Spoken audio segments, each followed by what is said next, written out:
मजीद हमारे साथ अचीवर्स पहुंच चुके हैं। जैसा कि मैंने प्रॉमिस किया था कि ब्रेक से वापस आएंगे तो अचीवर्स हमारे साथ होंगे। तो हमारे साथ आज मौजूद हैं उज़्बेकिस्तान में होने वाली कॉमनवेल्थ क्योकुशिन कराटे चैंपियनशिप में पाकिस्तान का नाम रोशन करने वाली दो ऐसी नौजवान लड़कियां जिनको देखकर भी दिल खुश हो जाए कि वो माशाल्लाह से इतनी प्यारी हैं, लेकिन जब आप सुनते हैं कि वो किस तरह के कराटे खेल कर आ रही हैं तो आपको डर भी होता है कि भाई हम लड़कियां होते हुए सोचते हैं कि कहीं कुछ लग ना जाए।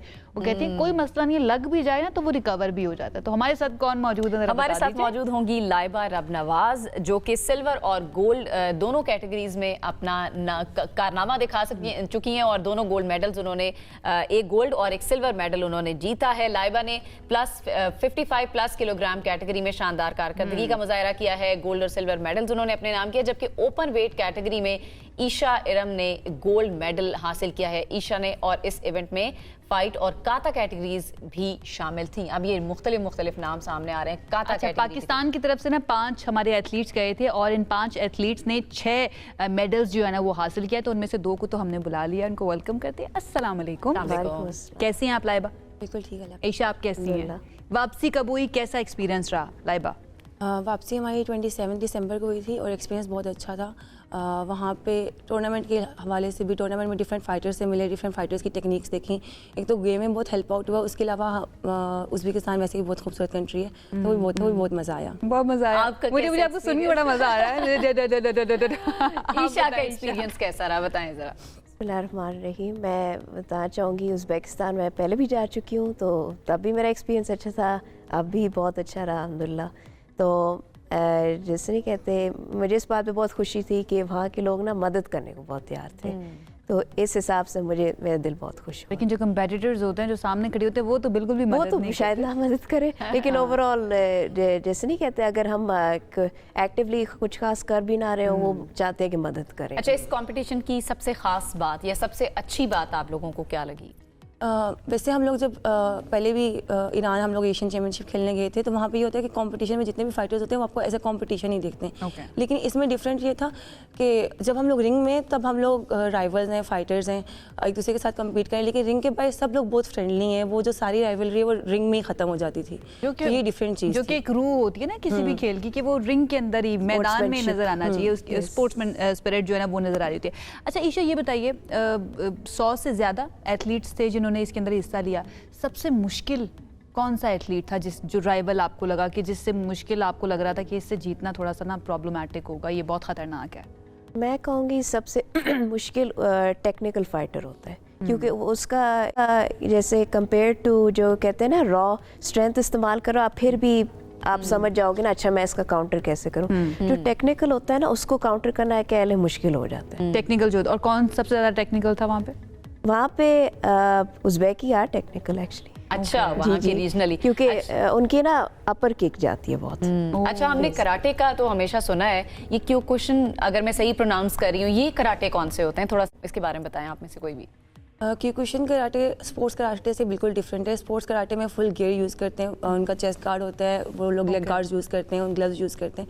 उसके अलावा उनका पॉइंट बेस्ड होता है, वो स्कोर करते हैं, पॉइंट्स लेते हैं और उसके बेसिस पे उन लोगों के जो और इसमें क्या होते हैं वो होते हैं। हमारे पॉइंट बेस्ड नहीं होता, हमारा नॉकआउट बेस्ड होता है। अच्छा, मतलब आप मारते रहो जब तक अगला बंदा नॉकआउट ना हो जाए। 3 मिनट्स की फाइट होती है, उसमें हमारा नॉकआउट बेस्ड होता है और हम लोग कोई गार्ड्स यूज़ नहीं करते, ग्लव्स, शिन गार्ड्स या फिर चेस्ट गार्ड, हमारे कोई गार्ड्स नहीं होते इसमें। तो इंजरीज भी होती होंगी ठीक ठाक। और हमारा फुल कांटेक्ट कराटे, लाइक हम लोग फेस पे किक्स करते हैं, बेली पे हिट करते हैं, स्टमक पे हिट करते हैं, थाइस पे हिट करते हैं। कोई रूल नहीं है इसमें कि आप यहाँ हिट नहीं कर सकते? रूल्स हैं फेस के लिए ज्यादातर हमने देखा रूल्स कुछ होते हैं। फेस पे हम लोग पंच नहीं हिट करते, हम फेस पे किक्स हिट करते हैं। और इसके अलावा रूल है कि जब कोई गिर जाए तो हम हिट नहीं करते, हमारे ग्राउंड गेम नहीं है, हम लोग खड़े होकर फाइट। मतलब MMA का ना एक कह ले कि थोड़ा ग्रैपलिंग और ग्राउंड है ना, थोड़ा MMA का ना बड़ा कह ले टेम वर्जन, क्योंकि MMA ना कि आप गिरा भी देते हो फिर मुंह पे मारते हो, हमारा नहीं, हमारा बस वो गिर जाए ना आप पीछे हट जाओ। अच्छा, पाकिस्तान में क्या ट्रेंड है इसका या क्या स्टेटस है, कितने लोग आते हैं इसके अंदर, ये लड़कियां खास तौर पर कितनी आती है क्योकुशिन कराटे के अंदर? हमने ज़्यादातर देखा है कि माँ बाप बच्चों को बहुत डालने का करते हैं, ये यंग लॉट ना, फीमेल्स खास तौर पे, वो क्योंकि एक तरह से अब जाके ना थोड़ा ये ट्रेंड बनने लग गया। अगर आप लोग मार्शल आर्ट्स ना आजकल एक तरह से ट्रेंड बन ही गया, जिस तरह ताइक्वांडो, कंग फू वगैरह ना, ये आ गया है एक तरह से, मतलब इतना नहीं बट आराम आराम से आ रहा है। जब आप लोगों ने शुरू किया, वैसे कितने साल से आप लोग इस फील्ड में हैं कराटे, प्रोफेशनली कितने अरसे से कर रहे हैं दोनों?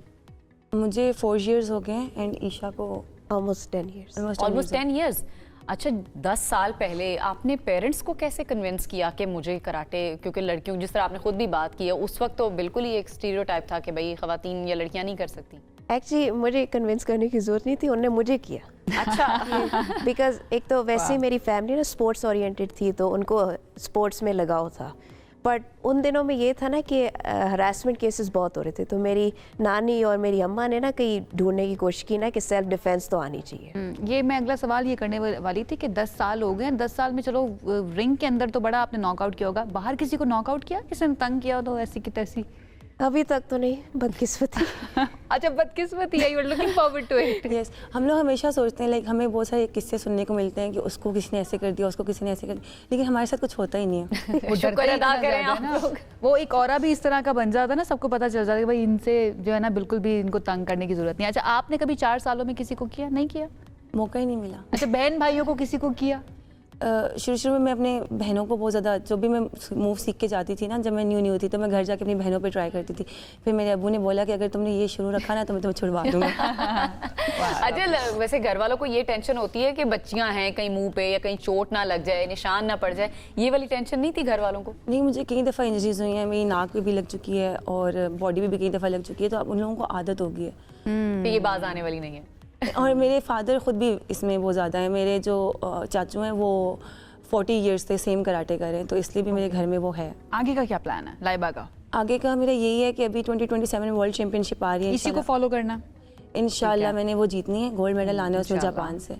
अभी तो फिलहाल मेरे माइंड में वही एक स्कोर है। अच्छा, पाकिस्तान में क्या स्कोप या क्या पोटेंशियल आपने देखा है ये 10 साल जो आपने इस फील्ड में रही हैं? कितनी ज़्यादा लड़कियां हैं जो इस तरफ आना चाह रही हैं? ये कह सकते अच्छी खासी लड़कियां आना चाहिए। ख़ास तौर पे ना मैंने देखा है कि जो थोड़ी सी ना गांव के इलाकों से होती है, उनका है कि उनका ज़्यादा रुझान। उनका ज़्यादा दिल है कि हमने इस कराटे सीखना है, मेरे जहाँ तक देखा है। जहाँ तक आपको लगता है, बिल्कुल ठीक है। अच्छा, ये आपको क्या लगता है ज़िंदगी में क्या तब्दीली लेकर आता है कोई भी स्पोर्ट्स जब आप चूज़ कर लेते हैं, उससे पहले की ज़िंदगी और बाद की ज़िंदगी? पहले मैं आपसे पूछूंगी ईशा, क्या डिफरेंस फील होता है? मुझे माय एक्सपीरियंस मैं ये कह सकती हूँ कि जो स्पोर्ट है ना, हर एक स्पोर्ट की डिसिप्लिन ज़रूर होती है। कराटे में हमें ये सिखाया गया है ना कि जब आप नए नए आए हो ना, सबसे पहले डिसिप्लिन होना चाहिए। ओके, पहले आपको डिसिप्लिन सिखाते, फिर आपको आराम आराम से गेम में डालते। डिसिप्लिन से मुराद क्या होती है? जिंदगी के अंदर ओवरऑल डिसिप्लिन या फिर उस खेल को लेकर discipline? लाइफस्टाइल ही चेंज हो जाता है। हाँ जी, एक तरह से खेल को भी लेकिन ओवरऑल आपकी वो जैसे नहीं कहते शख्सियत ही बदल जाती है। शख्सियत बदल जाती है पूरी। जैसे मसलन कह लेना कि अगर आप अंडर कॉन्फिडेंट है तो ये गेम आपको कॉन्फिडेंस में ज़्यादा मदद करेगी। तो इस तरह से ना ये नहीं है कि अचानक हो जाएगा, लेकिन आप में आराम आराम से एक आ जाए। पंक्चुअलिटी भी शायद आती होगी किसी न किसी लेवल पे। एक तो ये होता है कि आपको पता होता है कि अच्छा 4 बजे मेरी क्लास है तो मुझे 4 बजे पहुंचना है, तो आप अपना पूरा दिन उस हिसाब से मेंटेन करते हो। Okay. और दूसरा ये होता है कि कंसिस्टेंसी, अगर आप वीक में 3 दिन क्लासेस कर रहे हो और 3 दिन आप नहीं कर रहे हो, तो ऑब्वियसली जो बच्चा 7 डेज या 6 डेज क्लास कर रहा है वो आपसे ज़्यादा बेटर होगा। तो आप फिर दूसरे से बेटर होने के लिए उस चक्कर में भी आप फिर अपनी क्लासेस को ज़्यादा टाइम देते हो। ज़्यादा टाइम दे रहे होते हो, ठीक। अच्छा, पढ़ाई को अफेक्ट करता है साथ साथ इस हॉबी को, या आप तो आपका प्रोफेशन बन चुका है माशाल्लाह से?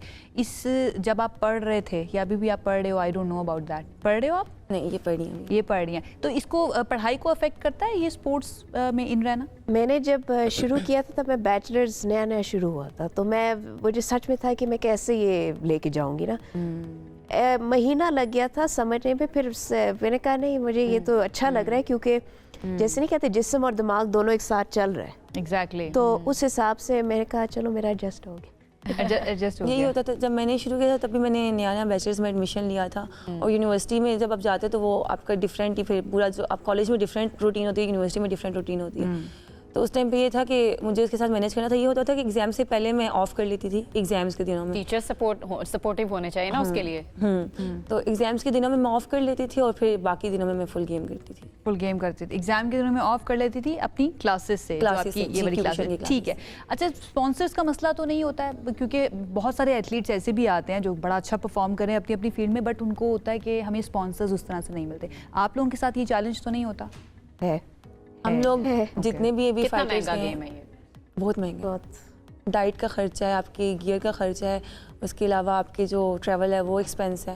अभी भी हम लोगों ने, मैंने ईरान में एक टूर्नामेंट खेला है, अभी मैंने उज़्बेकिस्तान में खेला है। ईशा जापान, ईरान और उज़्बेकिस्तान खेल चुकी हैं। सारा हमने- सेल्फ फाइनेंस। ये सब self finance. Pakistan sports board आप लोगों ने खुद से करने की कोशिश की, उनसे रब्ता के बाद हो कि आप लोगों को सपोर्ट किया हम जाए? लोग पाकिस्तान स्पोर्ट्स बोर्ड में रजिस्टर्ड नहीं है हमारी गेम। अच्छा, ये हमारी गेम नहीं प्राइवेट है। ऑर्गेनाइजेशन है। ओके, तो फिर अपने तौर पे आप लोग कोशिश करते हैं, आपके कोचेस कोशिश करते हैं कि आप लोगों को स्पॉन्सर्स मिल जाएं?